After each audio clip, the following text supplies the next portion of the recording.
first thing that I love to talk about, since I'm obviously from the States, is what it was like growing up. I know it was in a town pretty close to Toronto, Yeah. in Canada, Yeah. and yeah, what that was like growing up in school there, and how you fell in love with animation. Sure. Well, I grew up. I was born in Toronto, but I grew up in a city that borders Toronto called Mississauga. It really is. I think really literally is right beside Toronto, the city. Anyway, it was. I grew up in a like a medium-sized family. We grew up in the suburbs. From an early age, I liked to draw. I think when I was young, I found it like a, not that I knew what Zen was at the time, but there was a Zen effect to it where, I could just shut out everything and it was something I could just immerse myself in. And my parents noticed that, but particularly my dad, and he encouraged it. And he would buy me things that would kind of enable me the creative process. They would buy me art stuff, pads to draw on. My dad got me when I was young into models, the little like kit models, like building cars and stuff like that. These were all things that allowed me to immerse into something. But drawing was my kind of number one escape. So that's kind of where it all starts for me, I think. When people ask me, hey, how did you get into animation? It all started for me with being able to escape into drawing. That's where it starts. Um, when I was in, I'm going to say around sixth grade, when I was around 11 or 12, my parents bought me this big Art of Walt Disney book, that Christopher Finch book, a big, thick thing. And I loved that book. And so what I would do was I would flip through it, find like an image from a Disney cartoon that I liked, and I would meticulously draw it. I mean, this would take me hours to do.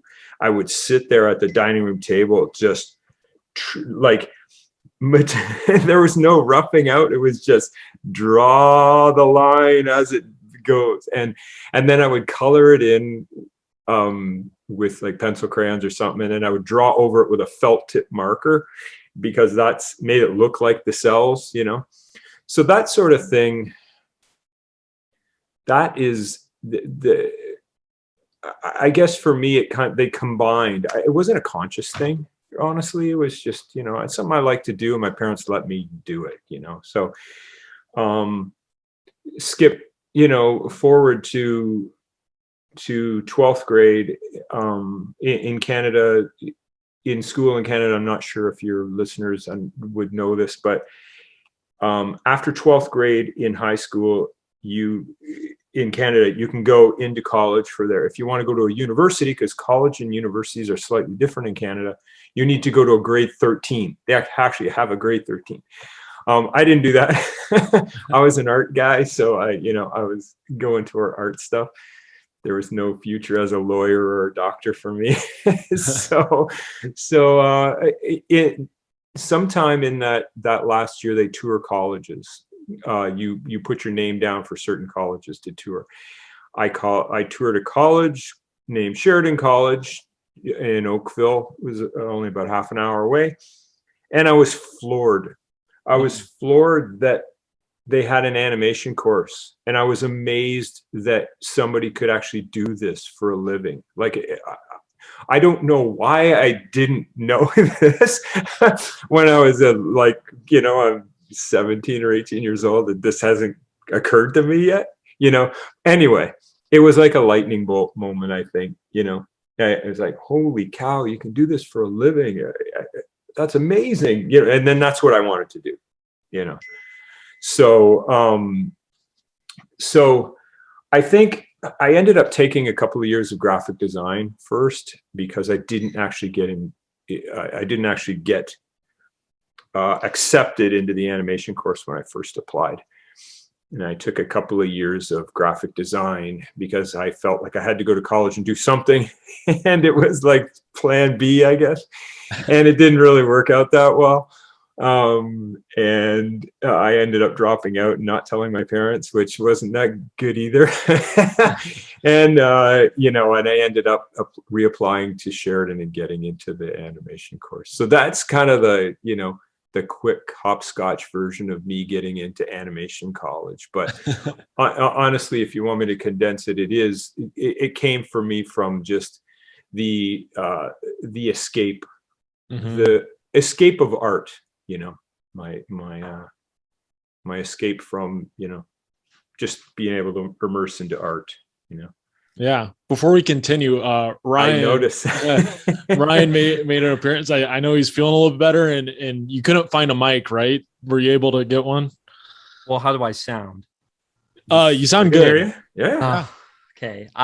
There's been an hour. Chris, it's great to meet you, by the way. I'm Ryan. Nice to meet you. I took my medicine. It literally took me an hour to try to figure out a mic, and all of a sudden I found one in my closet.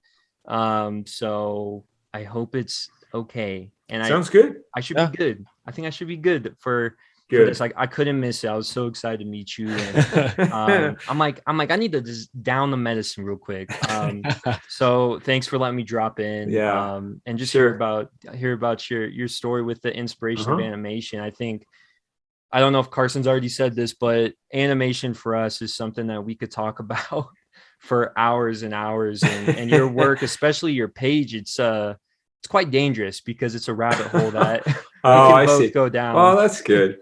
Yeah. That's good. It wasn't my Instagram page came from a suggestion from a couple of friends of mine, and it just happened to, I guess people responded to it. I always make the joke that people seem to like, pictures of my animation drawings rather than pictures of me, standing at the cottage with a beer or there with my brother or whatever.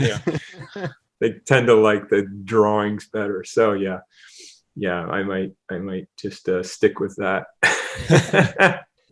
It's funny that you bring up the Instagram page, and as you're talking about the inspiration into getting into animation, you brought up the Christopher Finch book, and it was about the Walt Disney art and everything. And last year I was actually at a bookstore, and the Christopher Finch book caught my eye, and I was like, oh my goodness, this is amazing, because I had seen it sometimes in the past. So I did end up buying it, and like you said, it's a there it is, thick book. And I love it. It's the same thing with you that you brought up. It just is inspiring whenever you flip through it, and you just you see all the work that goes into those films that still hold up today. Yeah, and at the time there wasn't a whole lot of animation books. Especially like that went into stuff with that much detail. I mean, at that time, and I'm talking, this is like I'm going to say it's probably the late 70s or something. It's before The Illusion of Life and all these other great books that came out. But that one was, that was the first one. There was another set of books that have been around forever called the Walter Foster animation books. Preston Blair did some artwork for those. And those things have been around, probably from before I was born. But I don't know where I got a hold of those, but those were the animation education.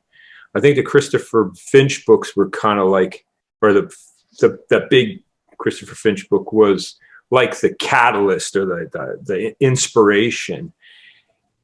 And then those Walter Foster animation books were kind of like, oh, okay, this is how you do that. Oh, this is how you can change people's expressions. Oh, you can stretch and squash, and all the principles are in there. And there's still, to me, everything you need to know about animation is in those books. It's still, after all this time, it's all there. I must ask, one of my films growing up, one of my favorite films was Brother Bear. And it just, it connected. Good one. Oh, it's amazing. And it's my siblings, my mom and dad, like it was that thing I always remember with animation, that one film where I feel like anytime I watch it now, you get emotional because I'm like, it just takes me back to when I was 4 or 5 watching out with my family. What was it like working on that film, and how did that opportunity come about? That's an interesting question. How did the opportunity come about?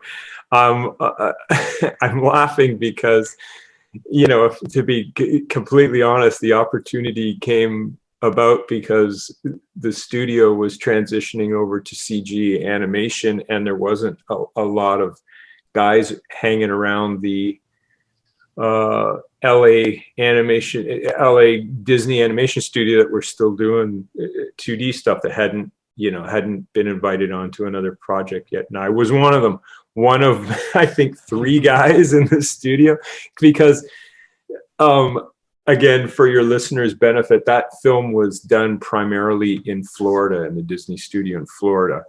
And there was a few of us, just a small handful of us, that were helping out from LA. And that I was one of them. So how I got onto the film was because, well, I guess maybe they liked my animation enough, and I hadn't been invited onto one of the other productions yet. So that's how I got on it. Now, that film's interesting to me because there was so many really good people on that film. It has a real feel of its own, I love working on it. It was great.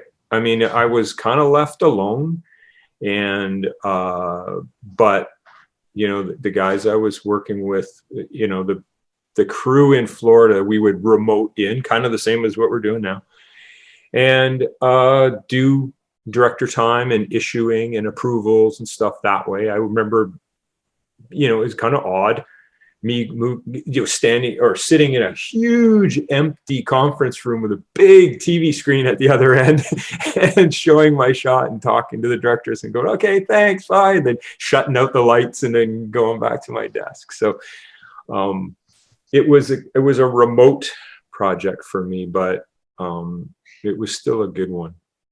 It really interests me to hear people's takes on animated films, particularly the ones I worked on. But I know this is true probably for, well, I was going to say animation artists, but probably with every artist you bring on. When people say things like you did, you realize this thing that happens. And that word magic, I think I've mentioned this before. That word magic kind of gets said a lot. It gets bandied about in animation a lot. But when you like go through a production, especially a high level production like a Disney production, the moniker makes sense. It's like, because and you guys to a certain extent, I'm sure, you go through the nuts and the bolts of doing a production. Like you gotta find a microphone, you gotta make sure that everything's, all this stuff. You got to get your questions together, you got to do your research, you got to do this. Well, animators do the same thing on these films. They got to do their research, they got to get their skills together, they got to understand the characters, they got to draw, they got to practice drawing him. You got to get all your stuff together so you can actually do the animation. And then you're trying to do it week after week after week. You're trying to hit the deadline, and there's work. And sometimes the idea of it being this magical thing, it gets lost a little bit in the process of you just trying to get through the week and get your work done. But it's still fun. But there's times when there's hard work and long hours. But you get a shot done, then you see it on screen and you go, oh, okay. If you're lucky, right? You go, wow, okay. Okay, I see how that works. Oh, okay, it's working pretty well. And you're kind of happy with the way it turned out. And then you see it get put into the film. And then you see the rough cuts of the film and you go, oh, okay, now you see it in context. And you go, oh, okay, I see how that's working. Oh, cool. All right. Then the film gets released. And now it's a film. It's a thing that people see. and you go to, and it's an emotional thing for a lot of animators, I think, when you go to those premieres and you watch the film, because you just see all the work come together, and it becomes a completely different thing. It lives on its own. It goes out to like you, Ryan, and you, Carson, and all the other people, and they watch it, and some people get really affected by it. Therein lies the magic. To me, that's where the magic it lives, is when it touches people, and then people come up to you and say, man, I love that film, man. I remember when I saw it. What is it? It brings back memories. It touches something, and you're like, wow, that it affected somebody. So, I think the word magic is an appropriate word for that. I can't think of anything else. Like, from my perspective as an animator, I can't really think of anything else that I would call it, because, it's like it just took on a life of its own and went out into the world and started affecting people. And like, holy cow, that's amazing. So anyway, so I'm happy when I hear, people relate story, like things like that. It gives me joy to hear that, those things are affecting people. I mean, isn't that the whole reason why we do this stuff? Is like, sure, you got to pay the bills, but on the other hand, it's kind of cool when people are affected nicely by the things that you do. Right. And then the fact too that because you're inspired by something that other Disney animation artists were doing, that you can go and inspire another generation, whether it be, Brother Bear. And then another movie that I wanted to talk about that you had a nice role in was The Iron Giant. And that's another movie too, growing up, that I think really, really touched me. And I guess on that production process, I was a little bit more curious on what it was like just working hand in hand with a director like Brad Bird too, because I know that was a little bit more in his earlier stages. Is that even something, as an animator, you're in direct contact with the director? Or is that something, hey, here's more notes, this is what I'd like to see more, this is what I need to see out of this scene? What is that process like? Well, for the Iron Giant, my role on the Iron Giant was as a supervising animator. And as supervising animators on the film, we take a character. Each supervising animator is in charge of a character. I started off on the film in story development and visual development. And once it kind of started getting towards the animation, step of the way, that's where we gravitated into kind of supervising characters. Dean was my character. I also did a bit of Hogarth stuff and a bit of Kent stuff. Now, Brad Bird is a real unique guy. He is like an encyclopedia of like film knowledge. He's one of these directors that not only is he talented as a director, but he can also speak the different languages of people who he's working with on a film. He can go and he can talk to an animator as an animator, as an animator. He can turn around and talk to network or studio executives and producers as a producer and as an executive. So he really has this talent of being able to communicate ideas well to multiple different people in multiple different places on the film, which is super effective. The other thing that I noticed while I was on Iron Giant, and something I've kept in mind since, is that he had this amazing talent to take notes on the story and then take that note and somehow address the note and then make the next step better.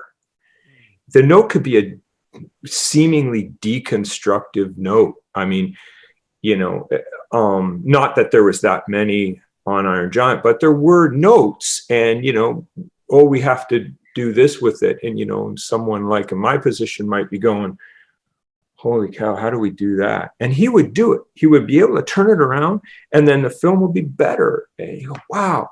So he has a great mind for story, and he has a great mind for cinema. He loves movies, and he loves animation. I mean, I believe when he was younger, I mean, he did work at Disney when he was younger. I think he worked under Milt Kahl, which is one of the, you know, one of the most well-known and well-loved animators from the classic era.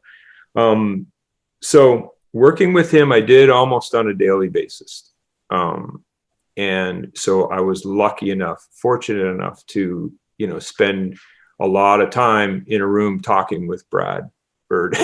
And I only wish now if I could go back, I would have picked his brain way more than I did. I would have been there peppering him with questions. But yes, it was a very enlightening process, and it was very energizing. And he has a way, he can be abrasive at times, but you know that this talent is there, and that his position is very well thought out.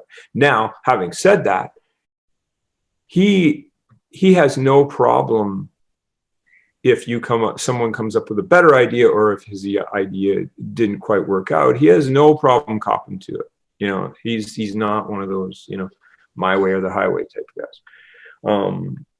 You know, he'll say, no, I don't think that was no, that didn't really work out. Let's try something else. Or, hey, yeah, that's a pretty good idea. Let's do it. So he's really good that way.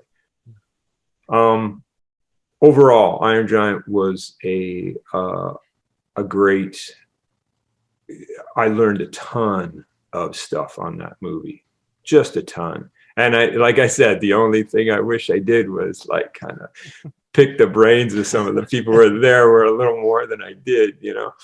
But yeah, it was a great production, man. It was, yeah, still love it. The whole crew was behind that movie while we were doing it. There were people that were putting in extra effort because they just knew it was something special. Some of the animators that were working on my crew, some of them had very little experience, 1 or 2 years in the business. And I was trying to tell them at the time, look, you know, put the effort into these shots that they're giving you, because they're casting people really good shots. And these will look great on your reel, but, you know, it will also be a great learning thing for you. This is a great experience. Take advantage of it now, because it'll pay off for you. So, and fortunately, a lot of them did. Is there a shift in focus at all, just in your mind, when you're working on a film, but then you go to television, Gravity Falls, Looney Tunes, all these great shows? Does your process change at all between film and TV, or does it usually stay about the same? It changes a lot. They're two different animals. There is a kind of a streamlined approach in television stuff. No difference in talent. There is fantastic people that work in television, you know, and fantastic people that work in features. Television animation is, because of the schedule, it might be a little bit different now because of the way streaming works, but at the time, you know, when you're doing stuff for network television, you're on a strict schedule. So you can't blow deadlines. You have to do whatever you can to hit the deadline. So you get into this kind of groove of you know, more bang for the buck, and just getting stuff to read, get stuff to work in the most no nonsense, quickest way possible. So yes, it is quite a different mindset. Some guys, I've been really lucky that I've been able to kind of like hop back and forth from television productions to feature productions. some guys, it's not for them. Some people like they like doing features. They get into television and it's just overwhelming, and vice versa. Some guys in television, they don't want to go into, they resist going into features because they feel like, oh, man, it's not exciting and and driving enough. It takes they fuss over stuff too much. So there's both two disciplines there.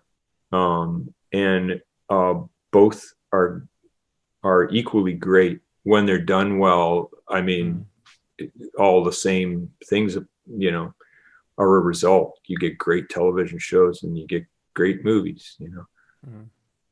One of the television shows that you worked on is one of my favorites, and I think it's a little bit of a, I don't want to say cult classic, but I think many viewers have found it since streaming has existed. But Futurama, oh yeah, those, awesome shows. I love Matt Groening and his work. But on that show, you actually, flip roles a little bit, and you ended up directing and co-directing some episodes. So what is that shift like from being strictly an animator to then directing? You got a lot of you get a lot of plates spinning at the same time as a director. So when I went over, it was immediately after Iron Giant that I went over and was working on Futurama. And physically the studios were only a few blocks apart in Glendale, California. Here it was actually literally like 3 blocks down the street I walked. But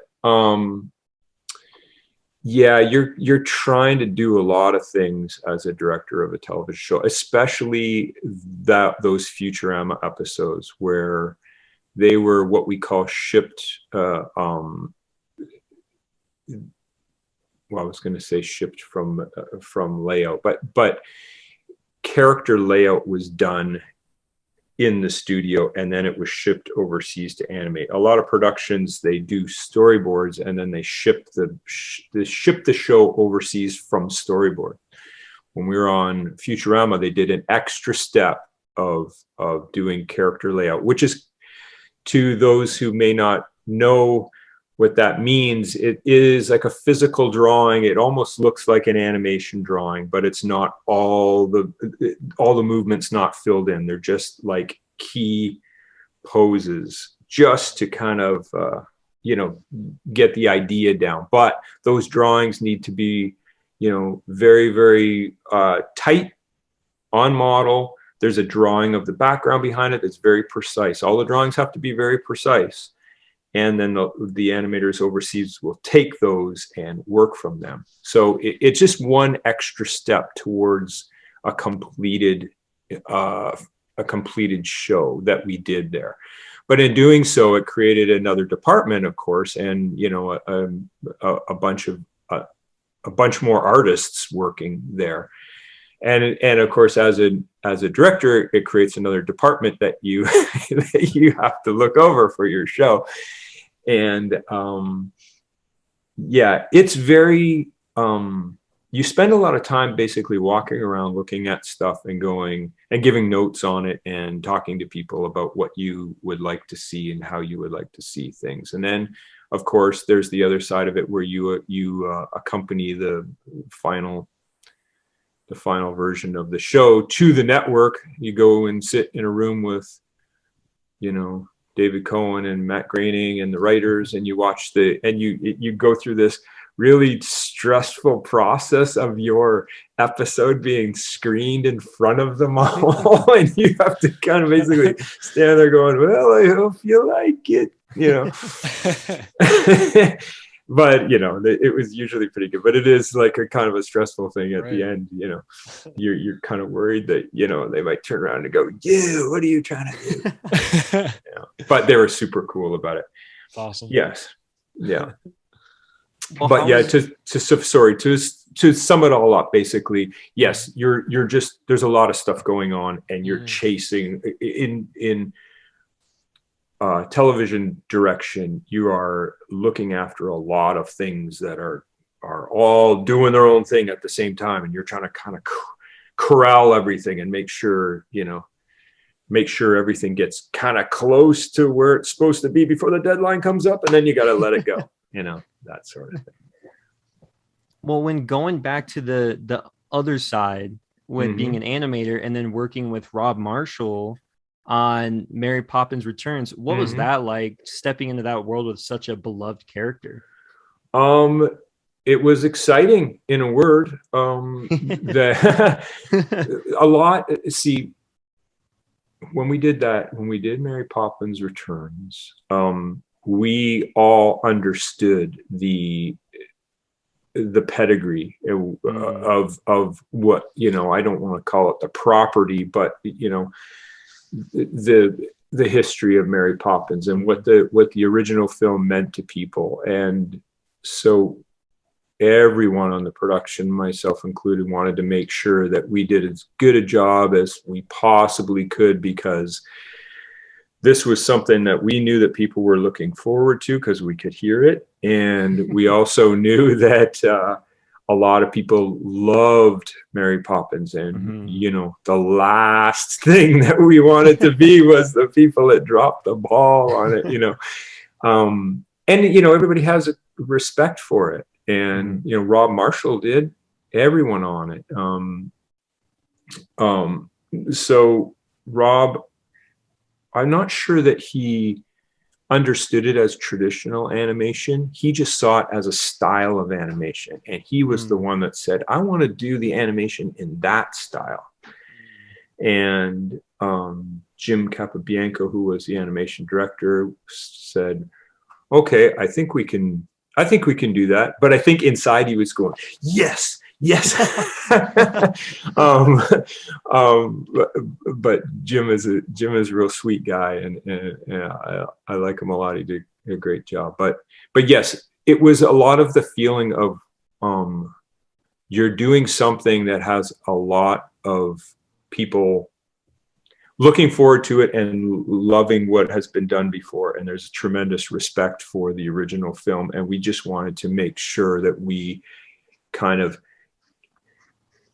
you know, respected that while we were doing it in every regard, you know, everything we did. And Ken Duncan, who runs Duncan Studio, where we were doing the animation, you know, he made it clear to, you know, everyone that, you know, we were going to set the bar, you know, the bar's already set high. We're going to keep that bar set high, and people, you know, and, you know, all the artists kind of rose to the challenge. You know, they really knocked it out of the park. I think they did. Just the vibe in there was really cool. Like, it was just this vibe of going, another one of those things, right? When you're on the production and you go, there's something special about this. Right? If people are into it, and we're trying to do, you know, really good stuff here. So that was what it was like. A nice vibe, trying to keep the reputation and the you know, match the quality of the original, and hopefully do something that, you know, respects the whole Mary Poppins canon, you know.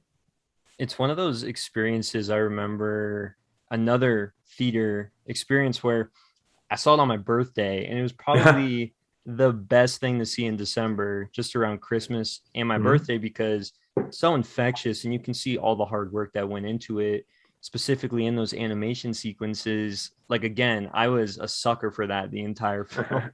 Every time I'm like, you got to be kidding me, this is amazing. No, great, you guys killed it on that. And again, glad to hear that. It's one of those experiences I can always think back to and say, yeah, I remember specifically when I saw Mary Poppins Returns in the theaters. It was amazing. Yeah, well, that's really nice to hear. We got a lot of positive feedback from it, and, you know, we did the best that we could with it, and people were real, you know, trying super hard and working hard, and it was a lot of work, I gotta say. It wasn't a stroll in the park doing it. But that's the thing, you know, people put in the extra effort because they know that in the end it's going to be worth it. And you know, in the end, if we put in the extra work, yes, it'll hold up on screen. You'll see it on screen. And then again, it's the same thing. You do all the work, the film gets put together, and then you sit there with your fingers crossed going, please, please work out, you know, that sort of thing. You take your best shot, and, you know, you hope it, and, you know, yeah, people really responded to it. We get a lot of positive comments, and I love it. I love that people enjoyed it, you know. Yeah, I mean, between Mary Poppins and then obviously all the other films that we've touched on, and other ones we haven't touched on too, like Pocahontas and stuff. We know how much people love your work, and I think it's cool for people to see an extension of your work and kind of behind the scenes through your Instagram. I think that's been really, really cool for for people to see, including ourselves too. We're like, oh man, that's how that was done, including Mary Poppins. You shared a really cool sequence through that, and you show from kind of beginning to end. Right. Is that something that you know you've always had in mind that you kind of wanted to do and show people that whole process? Because people just don't know. They need to be educated. So I think that's great that you do that. But has it always been something you're like, I want to do that? With the Instagram account, it's a little bit of both. I like I mentioned, I was putting up pictures of basically doing Instagram like most people do, and I was putting up pictures of me and my, you know, here's me in a boat, here's me in the car, you know. And then a friend, I had actually stopped posting because it was kind of like, I don't know, I didn't know, you know, it was just getting too busy and whatever. And then a friend of mine said, hey, you should start posting your animation up there, because a lot of other people were posting their animation. I go, yeah, I guess I could do that. And then another friend said, you post your stuff, you should like put little like tips, like tell people how you did stuff or how to do certain things. And at first I thought, I don't know if I have the time to like do like lessons and stuff. I don't know how to do that. Like I actually, you know, as a side note, I do get a lot of joy out of mentoring and teaching. I really like that kind of stuff. You know, I don't always have time to do it, but I really like it when I do. I've done like, you know, part-time gigs at universities and stuff, and I've done lectures and stuff. I really enjoy that stuff. But I just didn't think that, you know, it's like, man, there's so many people on Instagram that have so much good stuff that they're posting. Like, you know, what am I going to do? And so I just started posting and then just talking. It was almost like the first posts were almost like a stream of consciousness thing. Like I didn't plan anything out. I put you know, I found a little clip, I post it, and I go, and I just start typing, oh, this is a shot about this. And then, you know, you just go blah, blah, blah, blah, blah, blah, blah. And you add this kind of little bit to it and post it. And then, you know, people started responding to it. So I figured, oh, maybe that's, you know, people maybe want to hear that. And, you know, you can find out about animation principles, but there's certain things that, you know, I think that are more unique, might be someone's individual take on their work. And so that's where I kind of think I fit in. That's what I do. And, you know, but no, like, I think to your original question, it wasn't planned. It wasn't, I just gravitated towards it. You know, partially because like it just seemed so overwhelming, like to like do animation courses type things, you know, and so I just took it like tiny bit at a time, one post at a time, and you know, you kind of get, I guess maybe you get a little better at it as you go. I'm not sure.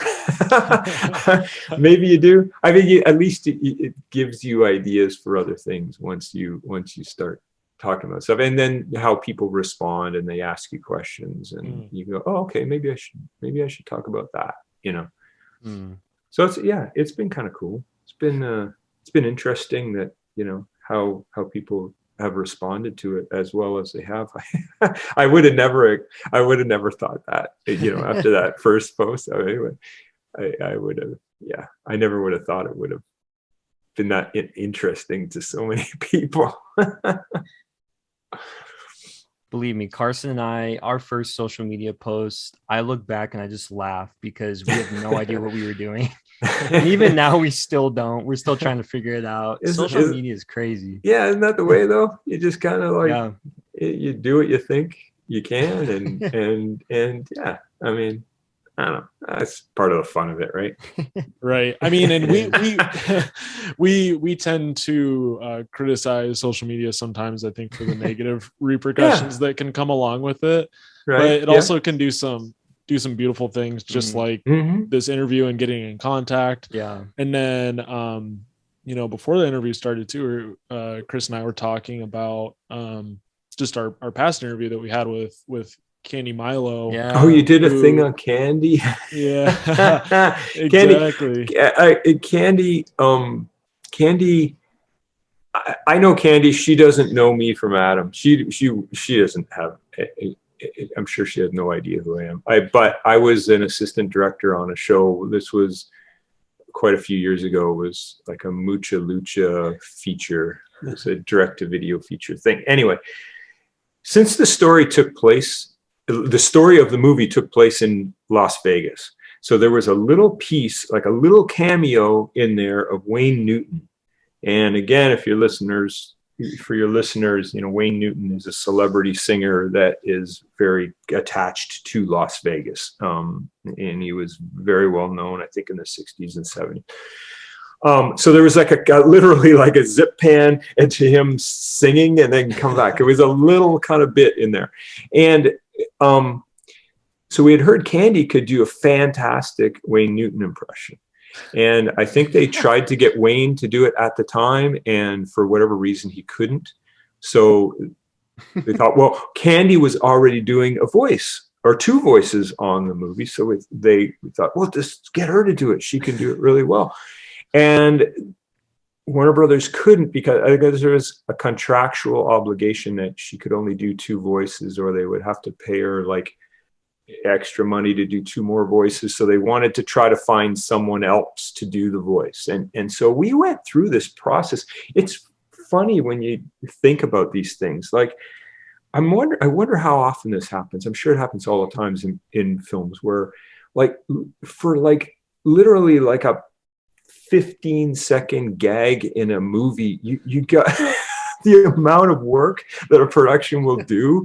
Like we had I lost count of the number of voice guys we had in to try to do a Wayne Newton impression. I'm sure think it was like 2 lines or something. And then at some point, like we were remoting in to another city and having people, and none of them just kind of had it. And we're like, no, that's not quite it. That's not quite it. And we're in the studio.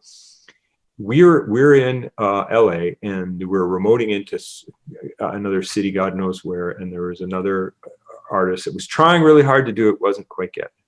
Sitting there in the studio, there's a break, and then from behind us, this absolute perfect Wayne Newton singing comes from the back of the room to us, and it was like Wayne Newton walked into the room and started singing. It was phenomenal. And everybody stopped, and we all turned around behind us, and there's Candy standing there singing the song. And we're like, holy crap, hear that? That's it. So it was so perfect. And so anyway, I don't even, to tell you the truth, I don't even know if we actually were able to get her to do that piece in there. I hope that it was her, but it was so funny and it was so perfect. And if somebody had the record button going, we could have just went, that's it, nailed it, let's go, you know. So the moral of the story is basically, I guess, is like, you know, pay Candy what she asked for and get her on the film, because she nails it. And she's so funny, and she's so entertaining. It was yeah, she's so great to work with. I just, And then get her to imitate Wayne Newton for you and get a good laugh out of it. That's my new goal in life. Andy to do a Wayne Newton impression. That's my Candy Milo story. Oh, that's beautiful. That's better than I could have asked for. Oh yeah. Oh my gosh, that makes me want to bring Candy on real quick so we can have like a little reunion. Yeah, Mucha Lucha reunion. Right. Yeah. That's so great. She's great. With everything that you said too, as far as, because I know from past interviews that you've done, with your start with animation and how you found a viable career out of it, what advice would you give to aspiring animators and artists who want to make it in the industry and make a living out of it, like you did? Usually when I'm asked the question of that question, what advice would you give? I mean, the best piece of advice, and it sounds almost like a cop-out, but the best piece of advice I could give is do it. It is, if you love to animate, then animate. Then start animating on your own. There's plenty of ways to do it that are not expensive. We're not looking at, where you're going to have to invest in $2,000 worth of, computer equipment and stuff to be able to try it. No, doing it on your own, because it's a certain process. And unless you do it, you find out if it's really a thing for you. And you really have to have a drive for it. And you really have to have an ambition, an enthusiasm for it. And so just by doing it, those little successes that you have will, if you have enthusiasm for it, those little successes will get that enthusiasm and the inspiration to grow. And you're more apt to keep to it. And you're more apt to know those opportunities when they come up. So for most people, and I'm talking about people before they find like a college or a course to do. This is like what you do on your own when you're very young. If you can't animate, then you draw, or you take a free computer rig and start playing around with it, wherever you can get it, for whatever you can get. It doesn't matter if it's the cheapest, crappiest thing around. You just do it, because you'll find out what you want to do. Like if you went out and you wanted to do some CG animation, you pick like, maybe you got a crappy laptop, and maybe you pick a really crappy rig and it doesn't really do much, Well, you do it because you find out, I need it to be able to do this. I need it to be able to do this. And then you graduate to a little better one, and a little better one, and a little better one. And then you in that process find out what you need and how to get what you need out of a rig or a model. The other thing is not part of, I guess, the actual technique of animating. It's more what you do in day to day. I say it kind of, in a simple way. I say, be a sponge. That's what I mean by that is that in your everyday life, be an observer, watch stuff. Most good animators I know are great observers of just everything, human behavior, cool looking buildings, interesting things, behaviors that animals do. You just get into the habit of, when you see something you think is cool, take note of it. I mean, some people literally have a notepad. I don't do that, but if you start paying attention to that stuff, then you'll be able to put it into your animation. Because in animation is like an actor on stage, or like a writer, is you're trying to communicate, a human condition, be it, you know, be it if your subject is a lamp or a stick or a dog or a person. It's a human condition, and it's a story you're trying to tell, and there's usually emotion involved, and there's usually behavior involved in it. And so when you go to that well in your creative mind for ideas, it needs to be full of something, you know.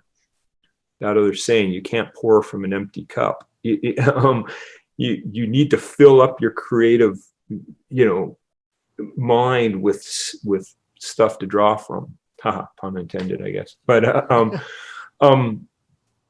so to me, this is an important thing about being an animator, is observing and taking note of things, way people act, way people look.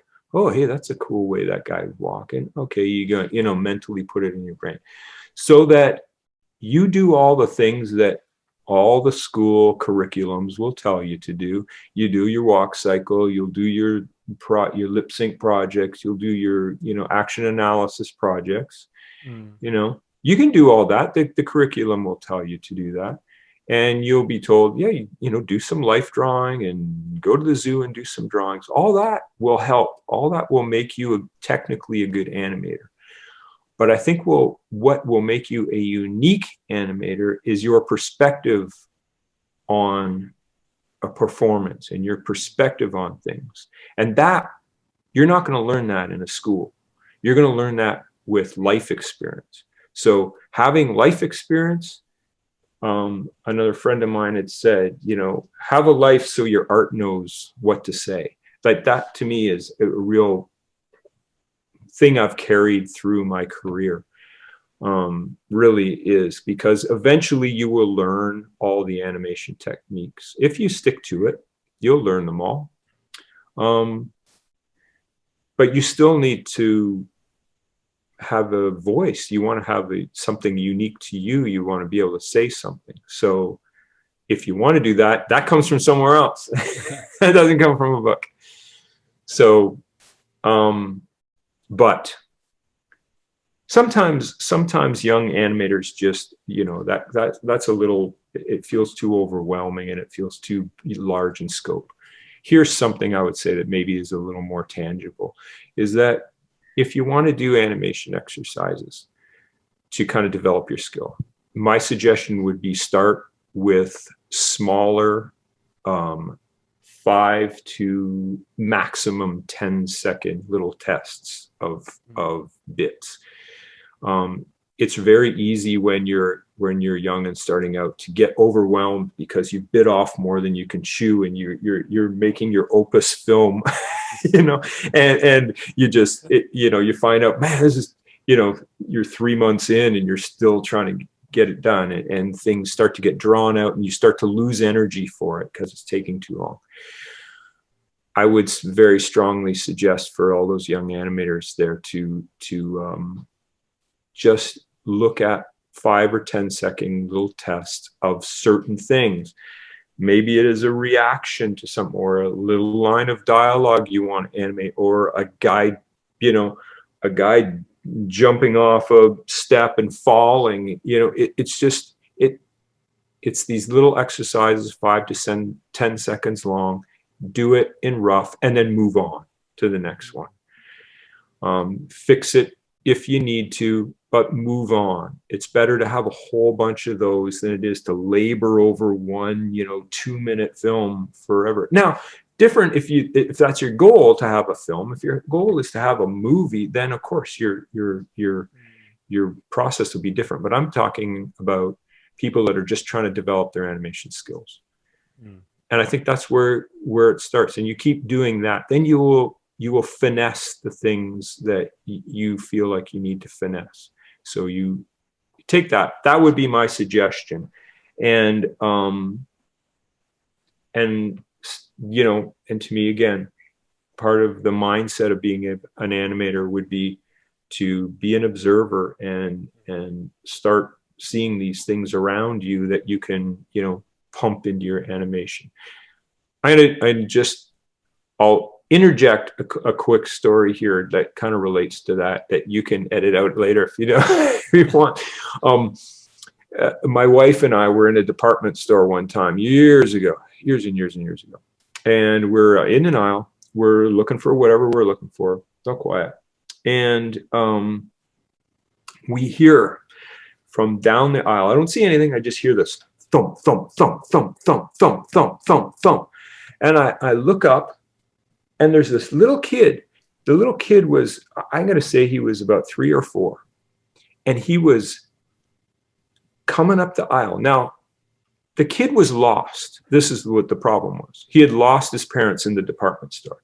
So this kid wasn't like going, Mom, Dad, where are you? Sneaking down the aisle. No, he was pissed off. He was pissed. And he was like, that was the noise of him stomping down the aisle. Boom, boom, boom, boom, boom. And if that kid knew how to swear, man, he would be swearing up a storm because he was just going, and his face is beat red. And he stomp, stomp, stomp, stomp, stomp, stomp, stomp, past us down the hall. And I'm like, holy cow. And so my wife spent time, she has an education, an early childhood education from college, and she spent time as a preschool teacher. So she knows how to, take care of the kids. So she stops the kid, hey, what's up there? What's up there, buddy? And, we find out that he was scared because he's lost. So we took him over to, the customer service place, and he got reunited with his parents, and all. It was a happy ending that way. But to me, it's like, as an animator, I'm looking at that going, I'm like soaking that up, because it's like, if I ever have to animate a kid lost in a store, that, he's not going to be, it's not the typical what you would think, I would have, maybe if I hadn't saw that, I would have thought, the kid would be cowering and calling out for Mom and Dad. I would have animated the kid stomping down an aisle, swearing up a storm, So this is what I mean by observing things as an animator, and that's where you get these cool ideas. And I'm sure that whenever you see interesting scenes of animation that someone's done like some sort of interesting character bit, probably in there somewhere is, an animator that has had that experience, or a director or supervisor that's had that experience before, or seen it, oh, I saw a guy do that one time, it's probably comes from there, Now that's great advice. I mean, as you're kind of speaking on all of this, I started thinking to myself, well, why is this such good advice? And then I reminded myself, oh yeah, Chris has been doing this for a long damn time, and he's gotten really good at it. He knows all the tricks of the trade. Well, yeah, if you do it long enough, you pick up a lot of, you do tend to pick up stuff. If you're lucky like me, I worked with a lot of good mentoring, people. So I've been really, really lucky too. Yeah. And thanks for not just, keeping that inside, but sharing it, albeit Instagram or just in this podcast alone. We really appreciate you just being so authentic and relaying your experiences. This was a pleasure to talk with you. I mean, come on. Oh man, I appreciate you guys reaching out. This is fun. I think that these type of things, I like going through them too, because I love kind of hearing other people's takes on stuff, and I think that you find interesting things in there. There's always nuggets in there when people are talking about their process and their journey is, there's a personal, part of it that's the stuff I like, and then every now and then people will relay stuff that's really seems, sometimes it's like they don't even understand they're doing it. They're just like throwing away a comment, but it can be really profound to somebody else. And that's happened to me a few times in my career where, somebody has just said, I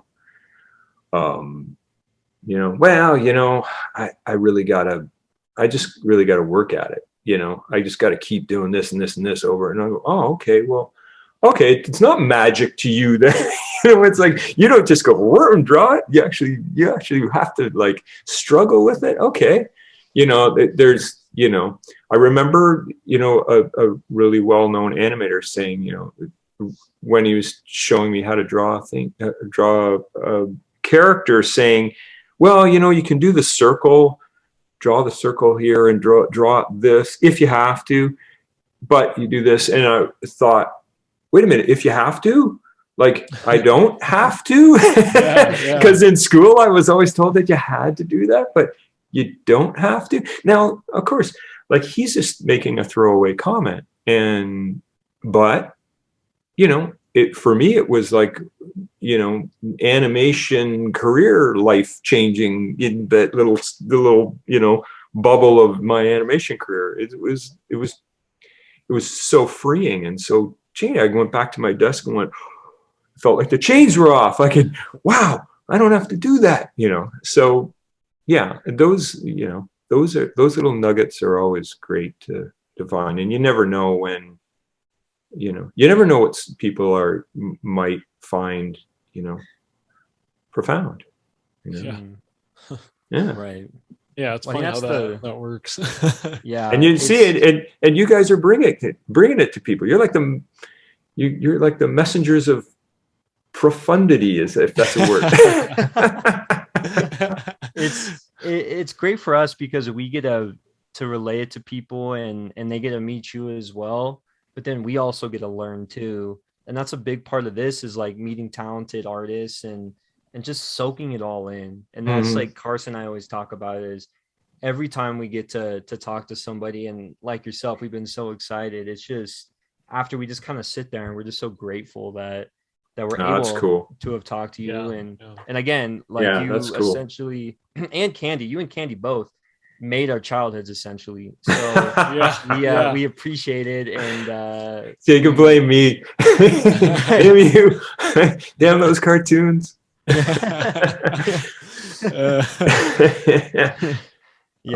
thank you. We thank you for doing that, because we do. I appreciate that, guys.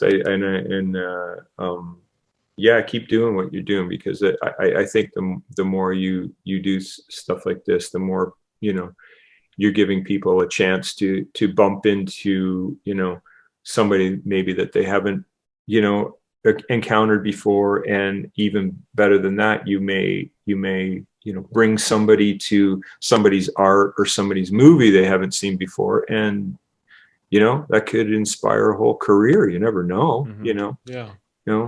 Stranger things have happened, and I think it happens. There's always some sort of spark for someone to want to do something as a career. And I think what you guys are doing here is one of those ways people, come across those things. And so, you got that's incredible value.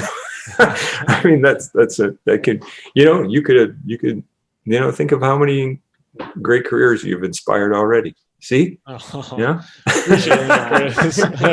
Really appreciate that. That means a lot to us. And there's definitely an over saturation, I'd say, of media out there, but there's kind of like the small percentage of that media that I think Ryan and I feel both that is actually meaningful, and that you can take something from that. And that's our goal, is to create something that maybe it's not as consumable as a 15-second funny cat video, but